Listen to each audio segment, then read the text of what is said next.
Hi everyone, I wanted to start with a few images here. I showed you this one of Kentridge last week, and it's just so interesting. I wanted to point you to it again. You can see there he is in his own film with a drawing, a self-portrait, life-size.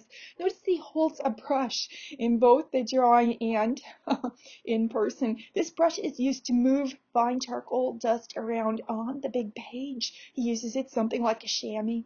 Now, the drawing of the young man seated sidewise in the easy chair, the nude, that is a classic sfumato drawing, as is the female model pose there standing.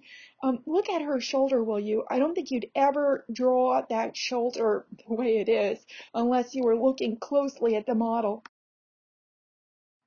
And as I pointed out yesterday, here's a sfumato drawing that's just been started there to the right.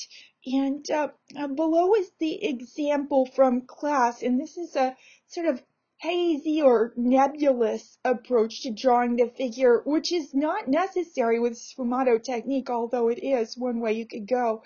I noticed that it's a little bit like the technique of George Seurat, and you see a figure drawing of his there to the left, but this is made in a wholly different fashion where contact crayon is used on its side. The contact crayon is scribbled or worn down a bit first, and the pressure is varied. That the paper is textured too. You can see below are some additional drawings made in a manner very much like Seurat's. Katie, this is a great job of starting a sfumato drawing. I see you've applied the value to the entire page, presumably with fine charcoal dust, and you've started to pick out the lights with a chamois or maybe an eraser. I like the way that it seems like a viable array of lights or lights that will help you to build the full value image. One mistake people sometimes make is they seek to outline the entire figure with the eraser, and then we get an otherworldly halo shining around the figure, which isn't so good. Now, I noticed that your figure's a little low on the page and there's a little extra room on top. I'm thinking if there's a knee pointing forward, it's likely to go off the page, and to avoid that while the drawing's still in flux, I'd try scooting everything up just a bit. Joe, there are some marvelous qualities to this drawing. I'm really admiring the glow that it has. Look at the texture you've been able to achieve for the hair. It's so believable. I feel like I could reach out and stroke it.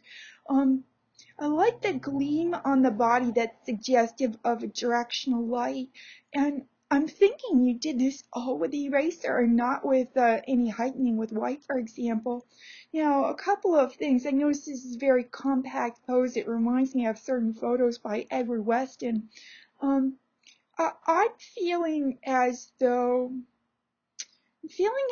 it'd be nice to see her hand planted on ground. I was saying yesterday in the draft review that it can help to have a foot planted on ground to help establish the ground surface. And I'd say if you could get her to stretch her fingers out or get a substitute model, it doesn't matter if they're clothed or unclothed actually for the hand, and see if you can use that hand to establish the floor. I'd like you to check the pit of the arm. I think it rides too high, not giving enough space for the shoulder there. See if you can refer to other images of the unclothed shoulder, a female's shoulder. That might help.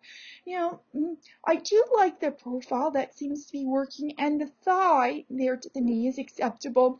I feel that even if she is busty, that her bust is going to hang lower, given gravity and the way the forms would be situated.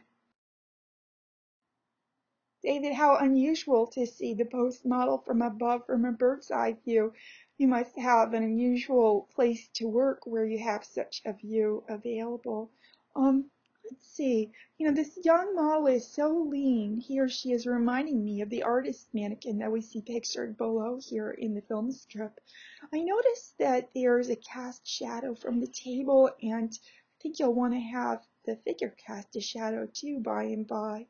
I like the way that the shoulder has been sculpted with light and dark. That's really beautiful, and we see that happening also with the white shirt. When it comes to the shorts, I'm going to talk to a couple of different people about the business of portraying the lower torso. I think sometimes we shortchange that, and I like you to think of, well, quite naturally, an underpants shape, if you will, or an upside down pentagon. Think of the rib cage as forming the upper torso's form, and then a boxy sort of pentagon for the lower torso. And I'd like you to consider that, barring matters with foreshortening, the upper and lower legs should be about the same length. Gee, Debbie, you are showing us the possibilities for drawing with this sfumato technique. I really do. I admire what you've been able to achieve. It's pretty exciting. This is going to be a great drawing for you. You know, looking above at Joe's, I was wondering whether he had the best paper for the job. Of course, I say to everybody, use what's available, but on the other hand, if you can get your hands on some charcoal paper, oh, my, it's so much better. And I can see here in your photo that your paper is textured and it looks just like a charcoal paper to me.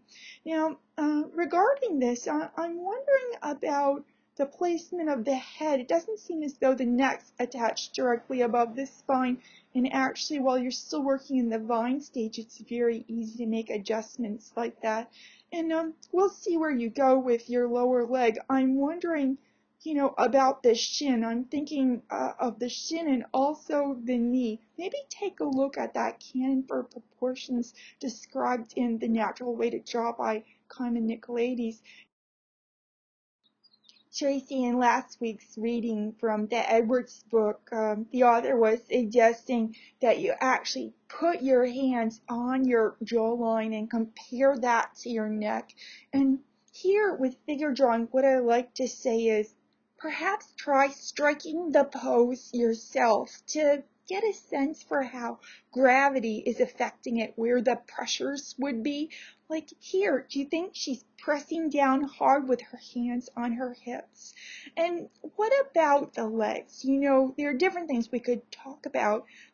However, the one thing that I find most unsettled at this point is that they don't seem to be directly beneath her or in a stance that would support her weight and steady her.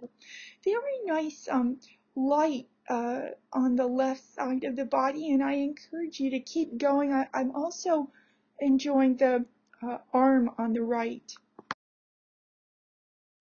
Izzy, I noticed that you were one of the first people to post a draft. Thank you for your involvement in what we're up to. This is a lovely drawing of the model.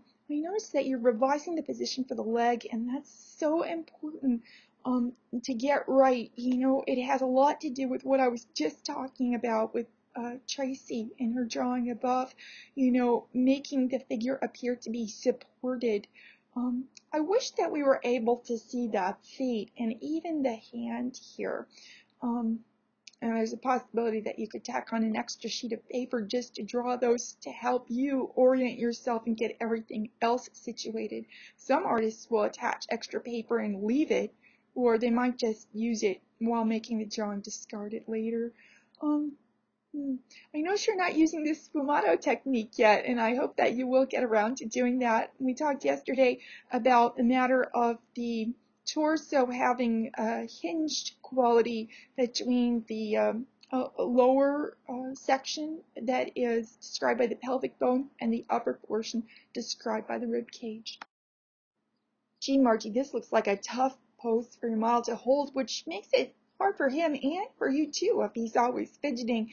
Now, a couple of things. I feel as though the hips are not very apparent here, and generally I like to use a sort of boxy pentagon shape or an underpants shape to describe the lower torso when I'm roughing out the drawing. So this is more or less the same as Superman's trunks, or you can see I tried to draw a pair of trunks on a Michelangelo nude. Just an idea of the form and the structure of the lower torso. Maybe also take a look at the Picasso drawing too, as there's a heavyset fellow there, and that might give you some ideas. Now, below I found a photo of someone who's dangling from a bar, and notice how much space is above the head and below the bar.